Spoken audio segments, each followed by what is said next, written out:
what is your recommendation to prevent cancer? You know, being a physician for 24 years here, never missed a day's work in 24 years to sickness or ill health. For the first time, I had to see a psychologist more than ever before because of the secondary trauma that I'm seeing from patients having cancer, patients that have become friends over the years, their children getting cancer. You know, just thinking about it now, I need a lot of counseling just because of the prevalence of this thing happening. So I really want to give nuts and bolts to people listening, you know, that do not have cancer. And then people say we all got cancer because we've got cell death, apoptosis, and then we've got cell division, and it's the balance of this and the immune system. But I do want some specifics on what you recommend as a medical oncologist, because I find oncologists, and this is just a quick sidetrack, they not so open to discussing prevention, exercise, nutrition, things like fasting, things like autophagy.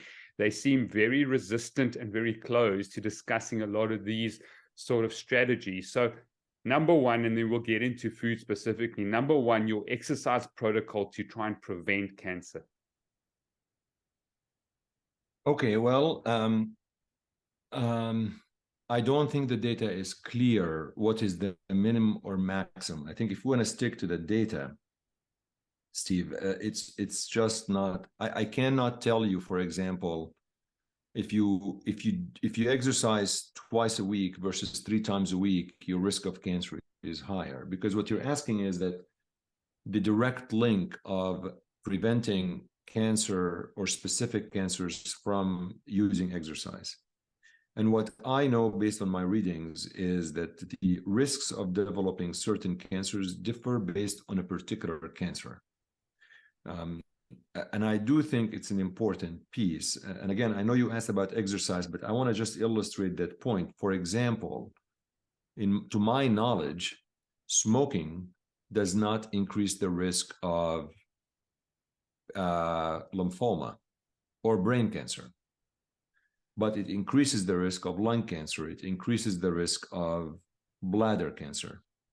So that doesn't mean you smoke because you are okay to have, yeah, right. But I think the preventive measures sometimes depends on the type of cancer. Exercise, however, which is what you asked about, is a universal healthy approach and a universal healthy strategy that, in my opinion, to your listeners, whether there is solid data or no solid data, you must exercise. It is, you cannot say, I am not going to exercise until you show me a paper telling me that the exercise is going to prevent and help my cancer. Because my counter argument to that, if you exercise, you are going to help your heart and your brain and minimize these risks. And if, God forbid, you get cancer, you'll be able to fight the cancer because you have a strong heart and all of that stuff. But there has been more data on exercise in patients who have developed cancer.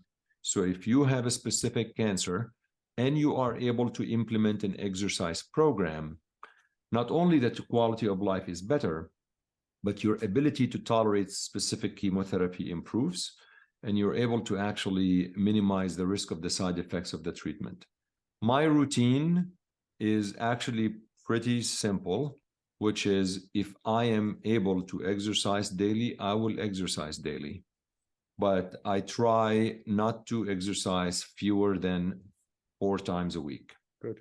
And Brilliant. when I exercise, I still do strength training. I think it is important to build a muscle mass as much as possible. Again, I'm not going to be big, but I think just staying as much as possible. And I think implementing a form of cardiovascular exercise is important. Sometimes just really walking for 30 minutes or walking briskly for 40 minutes or 30 minutes is good.